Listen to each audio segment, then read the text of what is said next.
طيب هسألك سؤال دلوقتي، لو فيديو اديتور مبتدئ مم. هيبتدي يعمل بورتفوليو مجانا مع نفسه، يجيب ريلزات وبتاع، مم.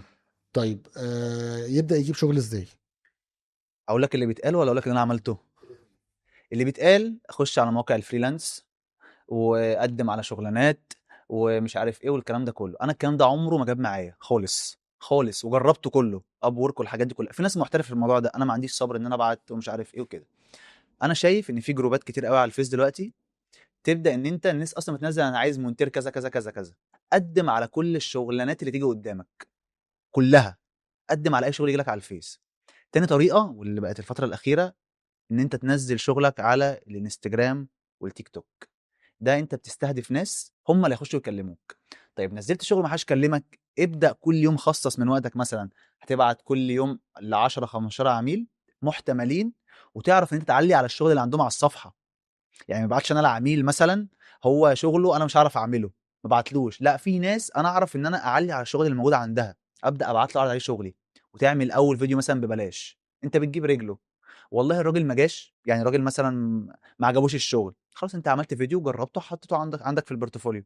تبدا انت تعمل الخطوات دي. فانا بالنسبه لي اهم خطوات عشان تجيب عميل، جروبات الفيس، وانك تعمل كونتنت وتنزل شغلك بيفور وافتر، وانك تبعت رسائل للناس، تبعت رسائل على طول على الانستجرام على الدي ام، تبعت انا عايز اشتغل معاك كده.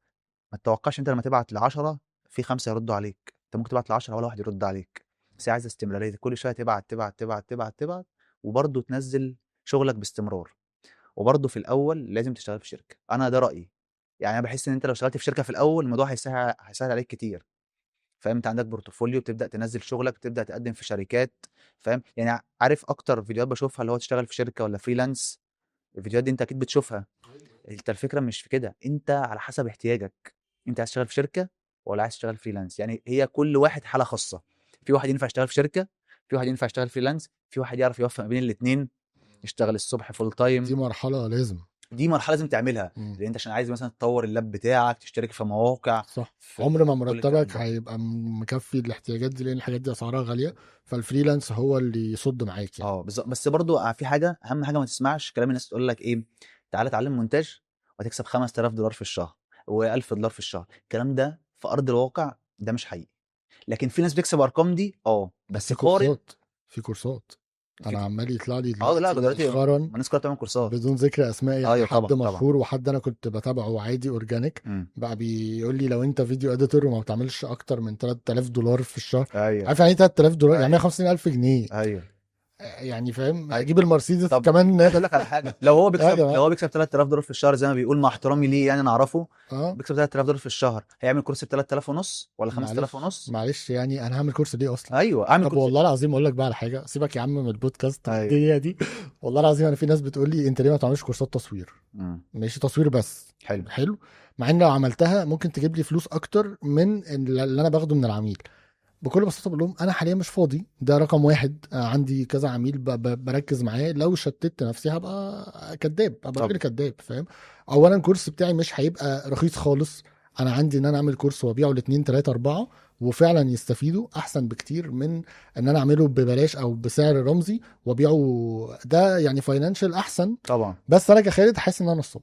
صح صح. ودي يا عم انا في الاخر انا يا عم سايب الدنيا دي وماشي، امم. فعاوز لما امشي ابقى سايب حاجه كويسه، صح. مش بس اقول لك على عاوز. حاجه برضو، في ناس تعمل كورسات حلوه قوي وانا اتعلمت، كتير، انا بس اشتريت ما كورسات ينفعش اتعلمت. توعدني بمبلغ وارقام، شهري تكسبه. وارقام يعني. اه يا ارقام عم خياليه. اوعدني برقم حلو يعني. ايوه ايوه ايوه. اصل انت برضه نزلت على ارض الواقع في الشركات، انت عمرك ما تلاقي تمن المرتبات دي. ما انت تنزل على ارض الواقع. اصل انا اشتغلت في شركات كتير قوي فوق ما تتخيل، في مصر وبره مصر. الارقام اللي هو بيتكلم فيها دي مستحيل. يعني يقول لك لو معاك 10 عملاء وكل عميل بيدفع لك 10000 جنيه، خلينا في الجنيه، هتكسب في الشهر 100000، صح؟ انت لو عرفت، لو معاك 2 عملاء بشكل مستمر في الشهر، لو عرفت تصد عليهم يبقى انت بطل. لكن 10 عملاء دي ده عايزه تيم، عايزه تيم. وفي حاجه انيل دلوقتي بقى، السماسره، سماسره المونتاج. انا بشتغلش. السماسرة دول مفيش يعني مفيش اشتغل معاهم عملتها في الاول. مره، عملتها مره لا مصيبه. وندمت ندم مصيبه. عمري. مم. وكان ايه بقى، مش مونتاج بقى، تصوير يعني. كان في في سماسرة في شخص التصوير. كده، هجيب لك مش عارف ايه، وكان في المجال الطبي. امم.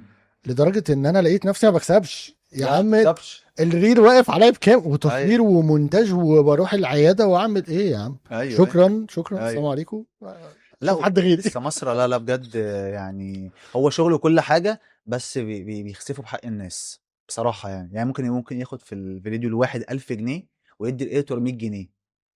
معقوله؟ اه والله ده طب كتير قوي والاديتور يعني. ليه وافق؟ ده في التجاري عشان الايديتور هيبقى في الاول ومحتاج فلوس.